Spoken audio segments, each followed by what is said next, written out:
तो इजराइल और हिजबुल्लाह की जंग में नसरल्लाह की राडवान ब्रिगेड की चर्चा भी सबसे ज्यादा हो रही है। गाजा में युद्ध विराम और लेबनान में बारूदी संग्राम के बीच हिजबुल्लाह ने अपने सबसे खतरनाक इकाई राडवान ब्रिगेड का एक वीडियो जारी किया है, जिसमें खाली मैदान में इसके लड़ाके जंगी प्रैक्टिस करते हुए दिखाई दे रहे हैं। तो सवाल है, क्या ये नसरल्लाह का नेतन्याहू को मैसेज है कि अब वो जंग में राडवान ब्रिगेड के लड़ाकों को भेजने वाला है? अब आपको बताते हैं कि राडवान ब्रिगेड की ताकत क्या है और क्यों युद्ध में इसकी एंट्री इजराइल की सेना के लिए किसी बड़े संकट से कम नहीं है। हिजबुल्लाह की राडवान ब्रिगेड में करीब 2500 लड़ाके हैं, जो नसरल्लाह के कुल लड़ाकों का लगभग 5% हैं। राडवान यूनिट के सदस्य दूसरे लड़ाकों की तुलना में ज्यादा प्रशिक्षित होते हैं। इन्हें खासतौर पर ईरान की अल कुदस फोर्स की ओर से ट्रेनिंग दी जाती है। ये लड़ाके mortar, anti tank missile, kamikaze drone, sniper rifle और भारी मशीन गन चलाने में माहिर होते हैं। हिजबुल्लाह की राडवान यूनिट साल 2006 में लेबनान युद्ध में शामिल हुई थी। इसके अलावा साल 2011 में सीरियाई जंग में भी इसने हिस्सा लिया था। अब आपको बताते हैं कि कैसे हिजबुल्लाह ने नेतन्याहू से लेकर बाइडेन तक का ब्लड प्रेशर बढ़ा दिया है। आपको बताते हैं कि क्यों अमेरिका के राष्ट्रपति जो बाइडेन नहीं चाहते कि इजराइल का लेबनान के साथ तनाव बढ़े। बाइडेन ने नेतन्याहू को सलाह दी है कि हिजबुल्लाह से तनाव कम करे इजराइल। सीजफायर के दौरान लेबनान पर हमले से बचे, ये कहा गया बाइडेन की तरफ से। जवाबी हमले में सावधानी बरतने की भी सलाह अमेरिका की तरफ से दी गई है। सवाल है, बाइडेन ने ये क्यों कहा? दरअसल अमेरिका गाजा से बाहर युद्ध के पक्ष में नहीं है। बाइडेन को डर है लेबनान पर हमले से बड़ा युद्ध छिड़ सकता है। और सत्ता में अब बात करते हैं उस सीजफायर की जो 16,000 लोगों की मौत के बाद हुआ। इजराइल और हमास के बीच हुई बंधक डील का पहला फेज पूरा हो चुका है। इसके तहत इजराइल ने 39 फिलिस्तीनियों को छोड़ा है, जबकि हमास ने 24 बंधकों को आजाद किया है, जिसमें 13 इजराइल के हैं, 10 थाईलैंड के हैं और 1 फिलीपींस का है। अब तक करीब 70 लोगों को रिहा किया जा चुका है। अब रिहाई के दूसरे चरण का इंतजार है। आगे किन किन लोगों को रिहा किया जाना है, इस पर इजराइल के टॉप अधिकारी और हमास के टॉप कमांडर्स के बीच डील हो रही है।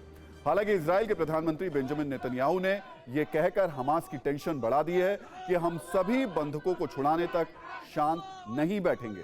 सभी को घर लाने के लिए हम प्रतिबद्ध हैं। इस डील पर अमेरिका के राष्ट्रपति जो बाइडेन ने भी अपनी प्रतिक्रिया दी है।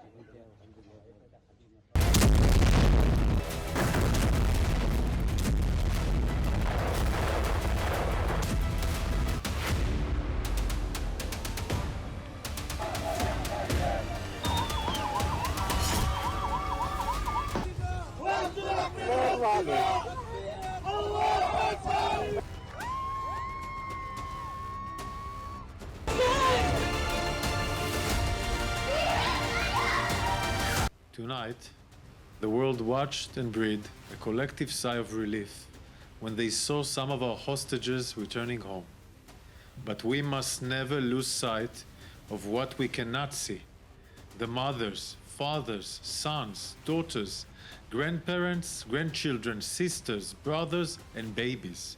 Babies who were not reunited with their loved ones.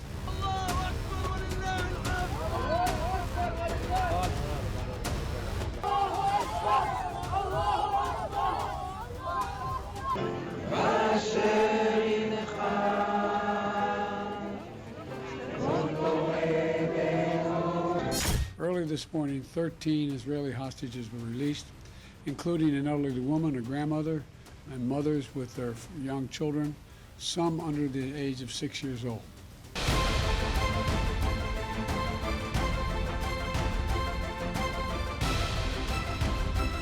השלמנו עכשיו את החזרת ראשוני חטופינו. ילדים, האימהות שלהם, נשים נוספות, כל אחת ואחת מהן עולם ומלואו. אבל אני מדגיש לכם, המשפחות ולכם אזרחי ישראל.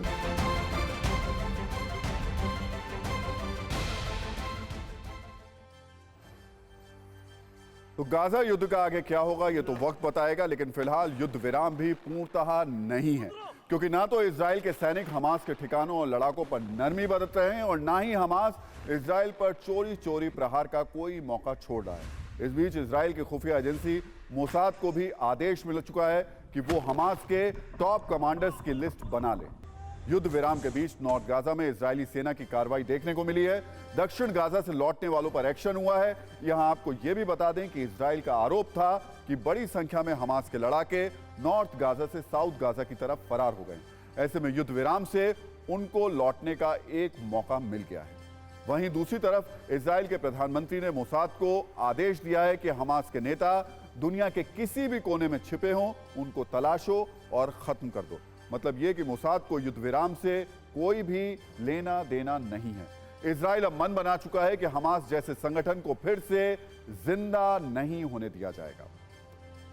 और इस पूरे मामले पर बात करने के लिए तेल अवीव से मेरे सहयोगी विपिन चौबे मौजूद हैं। विपिन, जो हालात दिख रहे हैं, एक तरफ तो हमें बंधक आते हुए नजर आ रहे हैं और उतनी ही ज्यादा तेजी से लेबनान से जो मिसाइल्स हैं, जो रॉकेट्स हैं, वो भी इजराइल की तरफ आ रहे हैं। ये जो स्ट्रेटेजी है, आपको लग रहा है कि जब ये सीज फायर खत्म होगा तब दो फ्रंट्स होंगे, एक हमास होगा और दूसरी तरफ से लेबनान होगा? बिल्कुल राहुल जी, हालात कुछ ऐसे ही बयां कर रहे हैं। ये 4 दिन की खामोशी के बाद कैसा तूफान आएगा, इसका अंदाजा सिर्फ आज की तारीख में लोग इजराइल के लोग लगा पा रहे हैं, क्योंकि बेंजामिन नेतन्याहू हो या फिर मोसाद के चीफ हो, इन दोनों को और आईडीएफ हो, सबको प्रॉपरली क्लियर मैसेज है कि दोगुनी ताकत के साथ मारेंगे और तब तक नहीं रुकना है जब तक हमास का खात्मा ना कर दे। इस बात को हमास बखूबी समझता है और साथ में लेबनान भी जानता है, इसीलिए लेबनान रह रहकर अपनी तरफ से मोर्चा खोल रहा है। हालांकि इस पूरे युद्ध को वो शिफ्ट नहीं करना चाहते हैं नेतन्याहू, इसीलिए लेबनान के हर हमले का जवाब दिया जाता है। लेकिन मोर्चा जहां जंग का खुला हुआ है वही रहेगा और हमास को मारने का काम तब तक जारी रहेगा जब तक हमास की कमर पूरी तरह से नहीं टूट जाती। राहुल जी, बहुत बहुत शुक्रिया विपिन ये जानकारी देने के लिए। और अब बात करते हैं इजराइल की एक और चुनौती की, जो सीधे चुनौती तो नहीं है लेकिन नेतन्याहू के लिए हर फ्रंट पर खतरनाक है। इस संकट का नाम है ईरान संकट।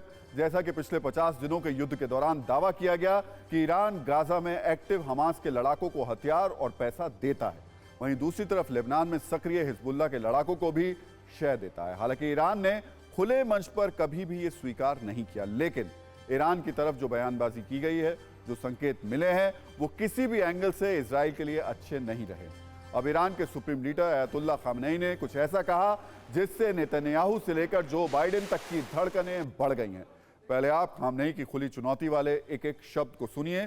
उन्होंने कहा कि गाजा में बमबारी यहूदी सत्ता की उस हार की भरपाई नहीं करेगी जो उसे 7 अक्टूबर को झेलनी पड़ी। ये बमबारी उसकी जिंदगी को ही कम करेगी। गाजा में विनाश और अत्याचार का जवाब जरूर मिलेगा।